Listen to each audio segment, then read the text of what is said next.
learning Quran together. بسم اللہ الحمدللہ والصلاۃ والسلام علی رسول اللہ۔ سورہ الکہف آیت 83۔ وَيَسْأَلُونَكَ عَنْ ذِي الْقَرْنَيْنِ، اور وہ آپ سے ذوالقرنین کے بارے میں پوچھتے ہیں۔ قرآن پاک سے معلوم ہوتا ہے کہ وہ ایک نامور بادشاہ تھا، اللہ تعالیٰ سے ڈرنے والا اور منصف المزاج تھا۔ اس کی سلطنت خاصی وسیع تھی، اور ذوالقرنین کے لغوی معنی تو 2 سینگوں والا ہے، مگر اس کا یہ معنی نہیں کہ واقعی اس کے سر پر 2 سینگ تھے، بلکہ اس لحاظ سے ذوالقرنین کہا جاتا تھا کہ اس کی سلطنت کا علاقہ کچھ ایسا معلوم ہوتا تھا جیسا کہ ایک مینڈھا ہو اور اس کے سر پر 2 سینگ ہوں۔ آیت 86 میں الفاظ قلنا یا ذوالقرنین سے بعض لوگوں نے یہ نتیجہ اخذ کیا کہ وہ نبی بھی تھا، لیکن اکثریت اس کی نبوت کی قائل نہیں، کیونکہ یہ الفاظ اسبات انبیاء کے لیے کافی نہیں ہیں۔ اس کی تائید میں قرآن سے کافی شواہد مل جاتے ہیں، مثلا حضرت مریم علیہ السلام نبی نہیں تھی، لیکن فرشتہ یا فرشتے ان کے پاس آئے اور ہم کلام ہوئے۔ اسی طرح موسیٰ بھی نبی نہیں تھی۔ حافظ ابن الحجر رحمۃ اللہ نے حضرت علی رضی اللہ تعالیٰ عنہ کا یہ قول نقل کیا ہے کہ ذوالقرنین نبی نہیں تھے اور نہ فرشتے، بلکہ وہ ایک انسان تھے۔ وہ اللہ تعالیٰ سے محبت کرتے تھے اور اللہ تعالیٰ نے بھی ان کو محبوب رکھا۔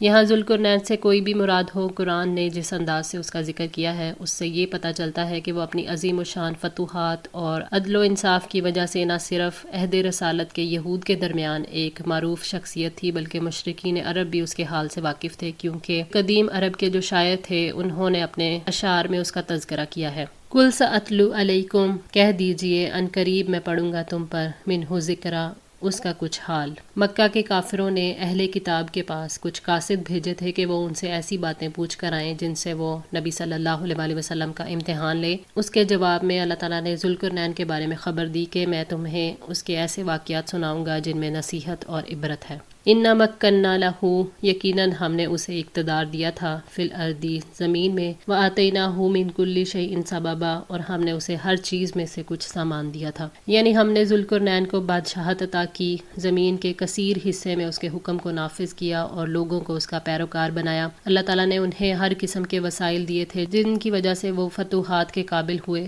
سبب سے مراد ساز و سامان اور وسائل ہیں جن سے کام لے کر ذوالقرنین نے فتوحات کی تھیں اور ظالم حکمرانوں کو کیفر کردار تک پہنچایا۔ سبب کے معنی راستے کے بھی ہیں، اور اس سے مراد ہے کہ اللہ تعالیٰ کے دیے ہوئے وسائل سے مزید وسائل مہیا کیے۔ اللہ تعالیٰ نے اس کو وہ تمام اسباب عطا کیے جن کی وجہ سے وہ ہر اس مقام پر پہنچا جہاں وہ پہنچنا چاہتا تھا، جن کے ذریعے سے اس نے شہروں پر غلبہ حاصل کیا اور دور دراز علاقوں تک پہنچ گیا۔ اور داخلی اور خارجی طور پر یہ اسباب انتہائی مضبوط تھے، جن کی بنا پر اس کے پاس ایک عظیم فوج تیار ہو گئی، اور اپنی اس عددی قوت، جنگی سامان اور نظم و ضبط کے اعتبار سے وہ ایک بہت بڑی فوج تھی، اور اس فوج کی مدد سے اس نے اپنے دشمنوں پر غلبہ حاصل کیا اور زمین کے مشرق و مغرب اور اس کے دور دراز علاقوں تک پہنچنے کی سہولت حاصل ہوئی۔ تفسیر سعدی۔ فَأَتْبَعَ سَبَبًا، چنانچہ کچھ سامان لے کر وہ چلا۔ مراد یہ ہے کہ اللہ تعالیٰ نے اسے ایسے وسائل عطا کیے جن سے اس نے مزید وسائل مہیا کیے، جیسے لوہے سے مختلف ہتھیار اور دوسرے خام مال سے بہت سی چیزیں بنائی جاتی ہیں۔ ذوالقرنین ایک راہ پر لگ گئے، یعنی مشرق و مغرب کی درمیانی راہ پر ایک طرف کو چل پڑے، کیونکہ سبب کا ایک مطلب راستہ بھی ہے۔ حتیٰ اذا بلغ، یہاں تک کہ جب وہ پہنچ گیا، مغرب الشمس، سورج غروب ہونے کے مقام پر، وجدہا تغرب، تو اس نے پایا اسے کہ وہ غروب ہو رہا ہے، فی عین، ایک چشمے میں، حمیۃ، سیاہ کیچڑ والے، ووجد عندہا قوما، اور اس کے پاس ایک قوم کو پایا۔ ذوالقرنین زمین کی منزلیں اور نشانات طے کرتے ہوئے مغربی راستے پر چلتے رہے، اور چلتے چلتے انتہائی مغرب تک پہنچ گئے، یعنی زمین کی مغربی سمت کی انتہا تک، کیونکہ مغرب آسمان تک پہنچنا ناممکن ہے۔ ابن کثیر۔ اس نے دیکھا کہ سورج بحر محیط میں ڈوب رہا ہے، اس سے مراد وہ جگہ ہے جہاں آخری عبادی تھی۔ وہاں گہرے پانی کا چشمہ یا سمندر تھا جو سیاہ محسوس ہوتا تھا اور لگتا تھا کہ سورج اس میں غروب ہو رہا ہے۔ ہر وہ شخص جو ساحل پر کھڑا ہو تو وہ سورج کو سمندر میں ڈوبتا ہوا ہی دیکھے گا۔ مغرب کی طرف ذوالقرنین نے ایک قوم دیکھی، یعنی ایک شہر آباد پایا جس کے 12,000 دروازے تھے۔ اگر شہر کے باشندوں کا شور نہ ہوتا تو لوگ سورج ڈوبتے وقت اس کے ڈوبنے کی آواز سن لیتے۔ قلنا یا ذوالقرنین، ہم نے کہا اے ذوالقرنین، اما ان تعذب، یا تم انہیں سزا دو، و اما ان تتخذ فیہم حسنا، یا ان کے بارے میں تم نیک سلوک اختیار کرو۔ بنی نوح انسان کی یہ ایک عظیم قوم تھی، ہم نے ذوالقرنین کو اس قوم پر غالب کیا، ان کا بادشاہ بنایا اور ذوالقرنین کو فتح دی اور اختیار دیا کہ اگر چاہو تو قتل کرو اور چاہو تو گرفتار کرو، چاہو تو احسان رکھ کر یا فدیہ لے کر ان کو چھوڑ دو۔ ذوالقرنین کو 2 کاموں میں سے ایک کا انتخاب کرنے کا اختیار اس لیے دیا گیا کہ وہ کفار کی قوم تھی، اگر وہ مومن ہوتے تو ان کو عذاب دینے کی اجازت نہ ہوتی۔ قال اما من ظلم، اس نے کہا جس نے ظلم کیا، فسوف نعذبہ، تو جلد ہی ہم اسے سزا دیں گے، ثم یرد الی ربہ، پھر وہ اپنے رب کی طرف پلٹایا جائے گا، فیعذبہ، تو وہ اسے عذاب دے گا، عذابا نکرا، برا عذاب۔ ذوالقرنین نے اپنے خاص لوگوں سے کہا کہ جس کسی نے کفر کیا یا اپنے رب سے شرک کیا تو وہ قتل کر دیا جائے گا، پھر جب وہ لوٹ کر اللہ کے پاس جائے گا تو وہ انہیں عذاب عظیم دے گا۔ ذوالقرنین نے واضح کیا کہ کافروں اور مشرکوں کو 2 سزائیں ملیں گی، ایک سزا دنیا میں اور دوسری آخرت میں، اور ذوالقرنین نے اپنی حکومت کا منشور دینے کے بعد واضح کیا کہ سب کے ساتھ ایک جیسا سلوک نہیں ہوگا، جو نیک لوگ ہیں ان کی حوصلہ افزائی ہوگی اور ظالموں کے لیے سزا کا سلسلہ جاری ہوگا۔ وَأَمَّا مَنْ آمَنَ، اور رہا وہ جو ایمان لایا، وَعَمِلَ صَالِحًا، اور اس نے نیک عمل کیے، فَلَهُ جَزَاءُ الْحُسْنَى، تو اس کے لیے اچھی جزا ہے۔ ذوالقرنین نے کہا کہ جس نے ہماری بات مان لی اور اللہ پر ایمان لے آیا اور نیک اعمال کرتا رہا تو اللہ کے پاس اس کا اچھا بدلہ ہے اور وہ جنت ہے۔ جزا یعنی ایمان لانے پر اور اپنے رب کی فرما برداری کرنے پر ثواب ہے۔ وَسَنَقُولُ لَهُ، اور ان قریب ہم کہیں گے اسے، مِنْ أَمْرِنَا يُسْرًا، اپنے کام میں سے آسان، یعنی ہم اس سے اچھا سلوک کریں گے، ہم اس سے نرم بات اور آسان معاملہ کریں گے۔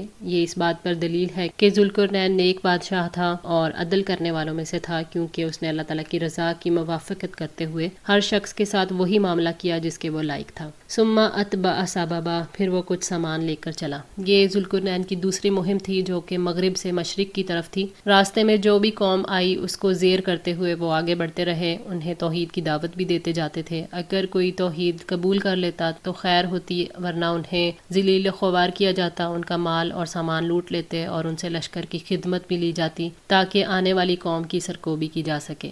ابن کثیر۔ حتی اذا بلغ، یہاں تک کہ جب وہ پہنچ گیا، مطلع الشمسی، سورج طلوع ہونے کی جگہ، وجدہا تطلع، تو اس نے اسے طلوع ہوتے ہوئے پایا، علی قوم، ایسی قوم پر، لم نجعل لہم، نہیں بنایا ہم نے ان کے لیے، من دونہا، اس کے آگے، سترہ، کوئی پردہ۔ یعنی جب وہ دنیا کی انتہائی مشرقی سمت میں پہنچ گئے تو وہاں ایک ایسی قوم دیکھی جو گھروں میں رہنے کی بجائے میدانوں اور صحراؤں میں رہتی تھی۔ مراد یہ ہے کہ وہ قوم لباس سے بھی آزاد تھی اور گھروں میں بھی نہیں رہتی تھی۔ سورج اور ان کے درمیان کوئی آڑ نہیں تھی، یعنی سورج ان کے ننگے جسموں پر طلوع ہوتا تھا۔ ان کے قد چھوٹے، رنگ سرخ، اور گھر ان کے غار تھے اور عام خوراک مچھلی تھی۔ ابن کثیر۔ کذالک، اسی طرح، وقد احطنا، اور یقیناً گھیر رکھا تھا ہم نے، بما لدیہ، اس کو جو اس کے پاس تھا، خبرا، خبر میں سے، یعنی واقعہ ایسا ہی ہوا۔ ہمیں ذوالقرنین کی تمام باتوں کا علم ہے، ہم اس کے اور اس کے لشکر کے تمام حالات سے خبردار ہیں، ہم سے کوئی ان کی بات چھپی ہوئی نہیں تھی، چاہے کتنا ہی بڑا لشکر اور جگہ جگہ زمین پر پھیلا ہوا ہی کیوں نہ ہو۔ اللہ تعالیٰ نے فرمایا، ان اللہ لا یخفی علیہ شیء، بلا شبہ اللہ وہ ہے جس سے کچھ بھی چھپا ہوا نہیں رہتا۔ سورہ آل عمران آیت 5۔ یعنی ذوالقرنین کے پاس جو بھی بھلائی اور عظیم اسباب تھے اور جہاں کہیں بھی وہ جاتا تھا سب اللہ تعالیٰ کے علم میں تھا۔ ثم اتبع سببا، پھر وہ کچھ سامان لے کر چلا۔ اس سے مراد ذوالقرنین کی تیسری مہم ہے، یہ مشرق اور مغرب کے درمیان مشرق سے شمال کی طرف گیا۔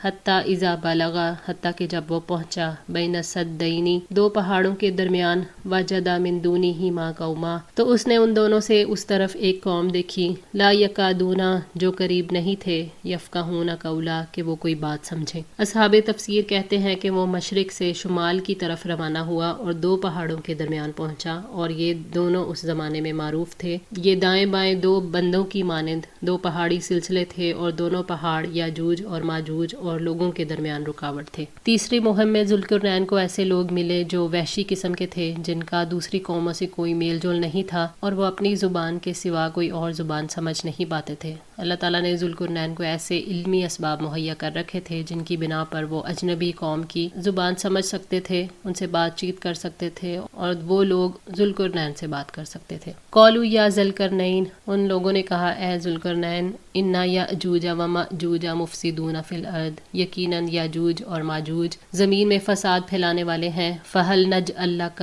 تو کیا ہم کر دیں تیرے لیے خرجا کوئی آمدنی، الا ان تجعل بیننا و بینہم سدا، کہ آپ ہمارے اور ان کے درمیان ایک دیوار بنا دیں. ان لوگوں نے ذوالقرنین کے پاس شکایت کرتے ہوئے کہا کہ یاجوج ماجوج زمین میں فساد کرتے ہیں. یاجوج اور ماجوج آدم علیہ السلام کی نسل کے دو بڑے گروہ تھے. ان کی تعداد دوسرے انسانی نسلوں کے مقابلے میں زیادہ ہوگی. وہ قتل و غارت گری اور لوٹ مار کے ذریعے زمین میں فساد پھیلاتے ہیں.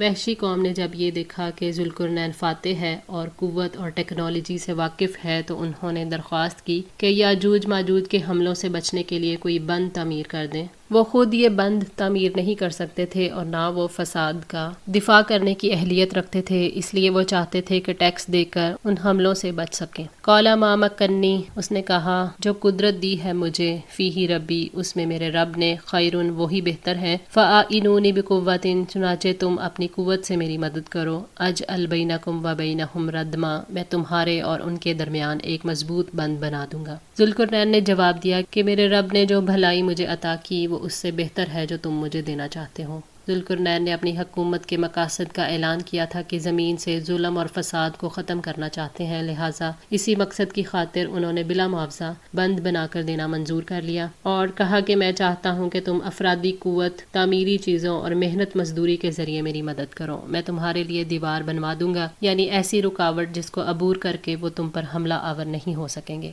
آتونی، دو مجھے، زبر الحدید، لوہے کے تختے، حتی اذا ساوا، یہاں تک کہ اس نے جب برابر کر دیا، بین الصدافینی، پہاڑوں کے درمیانی حصے کو. قال انفخوا، تو کہا پھونکو، حتی اذا جعلہ نارا، یہاں تک کہ جب اس نے اسے آگ بنا دیا. قال آتونی، تو کہا لا کر دو مجھے، افرغ علیہ، میں انڈیلوں اس پر کترا پگھلا ہوا تانبا. ذوالقرنین نے کہا کہ تم میرے لیے لوہے کی چادریں لے کر آؤ. تو وہ لوگ لوہے کے بڑے بڑے تختے لے کر آگے. پھر جب انہوں نے لوہے کی دیوار چنوائی، اس سے مراد دو پہاڑوں کے درمیان کا خلا تھا جسے لوہے کی چادروں سے پر کیا گیا. جب یہ دیوار طول و عرض میں پہاڑوں کی چوٹیوں تک پہنچ گئی تو کہا کہ اس کے لیے بڑی بڑی دھونکنیاں استعمال کرو تاکہ آگ کی تپش بہت شدید ہو جائے اور تانبا اچھی طرح پگھل جائے. ذوالقرنین نے بند کو مضبوط کرنے کے لیے لوہے کے اندر خاص مقدار میں تانبا ملایا. یہ طریقہ اللہ تعالیٰ نے سب سے پہلے ذوالقرنین کو سکھایا، پھر اپنی کتاب میں اس کو بیان کیا. ذوالقرنین نے پگھلا ہوا تانبا جب دیوار پر ڈالا تو اس سے وہ مضبوط ہو گئی.